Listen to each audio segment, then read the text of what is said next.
Halo pemirsa, selamat datang di Investa News. Kembali lagi bersama saya Iga Dias Retnandalas yang akan menemani Anda selama beberapa menit ke depan untuk membahas seputar dunia investasi edisi Rabu 22 Juni 2022.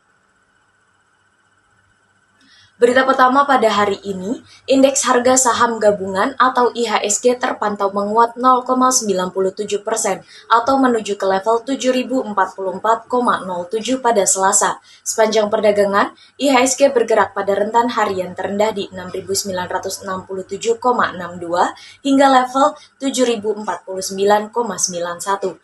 Volume saham yang diperdagangkan sebanyak 24,39 miliar lembar saham dengan nilai transaksi sebesar 13,55 triliun rupiah. Seluruh indeks sektoral terkerek ke zona hijau dan dipimpin oleh sektor energi yang menguat 1,97%. Di seluruh pasar, investor asing masih membukukan aksi net foreign sale sebesar 439,03 miliar rupiah. Investor asing tercatat paling banyak menjual saham PT Merdeka Copper Gold dengan net sale sebesar 201,01 miliar rupiah. Menyusul di belakangnya adalah saham PT Adaro Energi Indonesia yang dilepas asing sebanyak 132,93 miliar rupiah dan saham PT Bank Rakyat Indonesia dengan net foreign sale 106,23 miliar rupiah.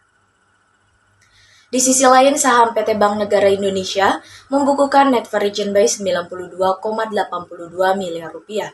Diikuti saham PT Telkom Indonesia yang dibeli asing senilai 55,65 miliar rupiah dan saham PT United Tractors sebesar 54,71 miliar rupiah.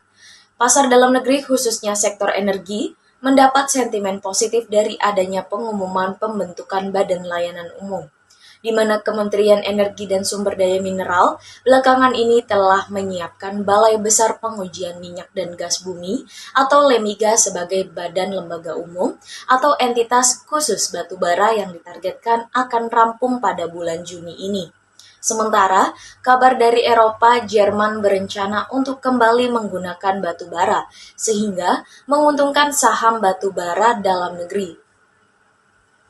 Selanjutnya, pelaku pasar juga mencermati rencana kebijakan Presiden Amerika Serikat yang akan menurunkan beberapa tarif untuk impor barang di China. Berita selanjutnya datang dari proyeksi IHSG yang masih menguat di tengah kekhawatiran terjadinya resesi ekonomi di Amerika Serikat. IHSG ditutup naik 0,97% ke 7.044,07. IHSG tidak menguat sendiri. Rata-rata indeks saham di berbagai bursa saham Asia kemarin juga menghijau. Indeks TAIEX di bursa saham Taiwan mencatatkan penguatan paling tinggi ke level 15.728,64. Ada kemungkinan indeks saham masih melanjutkan penguatan pada hari ini. Menurut analis Arta Sekuritas Dennis Christopher Jordan, secara teknikal candlestick IHSG membentuk higher high and higher low. Selain itu, stochastic melebar setelah membentuk golden cross di area oversold. Ini mengindikasikan IHSG masih berpotensi melanjutkan penguatan pada hari ini. Meski begitu, penguatan IHSG akan terbatas. Pelaku pasar akan cenderung mengambil posisi wait and see sampai Bank Indonesia mengumumkan kebijakan moneternya. Pelaku pasar juga akan mencermati pernyataan Chairman The Fed Jerome Powell. Hari ini Powell dijadwalkan untuk menyampaikan pandangan di depan anggota Komisi Perbankan Senat Amerika Serikat.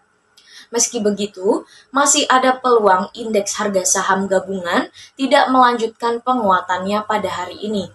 Analis Pintrako Sekuritas Valdi Kurniawan berpendapat, indeks harga saham gabungan perlu menguji level 7.050 terlebih dahulu pada perdagangan hari ini. Jika IHSG terkonfirmasi rebound ke atas 7.050, potensi terjadi rebound lanjutan ke kisaran 7.080 hingga 7.100 terbuka. Proyeksi tersebut didukung terbentuknya Golden Cross pada stochastic RSI di oversold area dan potensi Golden Cross pada MACD. Senior Technical Analis Henan Putirai Sekuritas Liza Kamelia menuturkan bahwa penguatan IHSG kemarin belum mampu membebaskan IHSG dari tren turun. Indeks saham masih terancam turun melewati level 7.000. Investor atau trader bisa memantau level support terdekat di 6.967 hingga 7.000. Bila jebol akan membawa IHSG merosot lagi ke arah support terendah sebelumnya di 6.850 hingga 6.900. Fali menilai aksi beli selektif pada saham blue chip masih bisa berlanjut hari ini. Investor bisa mencermati saham bank dan saham batubara. Beralih pada sektor komoditas, harga emas dunia tercatat melanjutkan penurunan pada perdagangan Selasa. Melemahnya harga emas terbebani oleh imbal hasil obligasi Amerika Serikat tenor 10 tahun yang naik menjadi 3,284. Selain itu, kekhawatiran ekonomi mengalahkan kekhawatiran tentang pengetatan moneter yang agresif oleh Federal Reserve Amerika Serikat yang juga mempengaruhi pergerakan harga emas. Pada perdagangan Selasa pukul 15.30 waktu Indonesia bagian barat, kontrak emas paling aktif untuk pengiriman Agustus di divisi COMEX New York Exchange terkoreksi 3,35 US dollar menjadi 1.837,2 US dollar per troy ounce. Sedangkan di pasar spot, harga emas juga melemah 3,33 US dollar ke level 1.834,96 US dollar per troy ounce. Adapun indeks dolar Amerika Serikat yang mengukur greenback terhadap 6 mata uang utama saingannya turun menjadi 103,877. Dari dalam negeri, harga dasar emas 24 karat antam ukuran 1 gram masih dijual senilai Rp999.000, sama dengan posisi sebelumnya. Harga buyback emas antam berada di level Rp876.000 per gram, nilai itu tidak berubah dibandingkan dengan perdagangan sebelumnya. Selanjutnya pada sektor komoditas yang kedua ada harga minyak mentah dunia yang menguat pada perdagangan Selasa petang. Kekhawatiran pasar akan ketatnya pasokan dan berkurangnya produksi global masih menjadi pemicu utama kenaikan harga komoditas ini. Sentimen tersebut masih mengalahkan kekhawatiran pasar akan resesi yang dapat mengurangi permintaan minyak global. Sanksi dari negara-negara barat atas minyak Rusia terus menimbulkan gejolak untuk harga minyak dunia. Produksi minyak Rusia diperkirakan terus menurun karena adanya pelarangan atas pasokan peralatan yang dibutuhkan negara tersebut untuk proses produksi minyak. Pada perdagangan Selasa petang, pukul 15.40 waktu Indonesia bagian Barat, harga minyak West Texas Intermediate untuk pengiriman Agustus 2022 naik 1,02% menjadi 109,95 US dollar per barel di New York Mercantile Exchange. Harga minyak mentah Brent untuk pengiriman Agustus 2022 juga naik 0,94% menjadi 115,20 US dollar per barel di London ICE Futures Exchange. Ketatnya pasokan minyak dunia kemungkinan akan terjadi dalam waktu beberapa bulan ke depan. Hal ini karena OPEC tidak lagi mempunyai kapasitas cadangan yang cukup untuk mensuplai kebutuhan minyak dunia. Kondisi ini diperparah oleh lonjakan permintaan pada puncak musim mengemudi musim panas yang sedang berlangsung di Amerika Serikat, serta pelonggaran mobilitas di China. Berita penutup kita pada pagi hari ini, rupiah diprediksi bergerak mendatar pada Rabu. Penyebabnya pelaku pasar menunggu hasil rapat Dewan Gubernur Bank Indonesia terkait bunga acuan. Kepala Ekonom Bank Permata Joshua Pardede menyebut keputusan petinggi Bank Indonesia akan menentukan pandangan pelaku pasar ke depan. Konsensus pasar memperkirakan Bank Indonesia masih mempertahankan suku bunga acuan.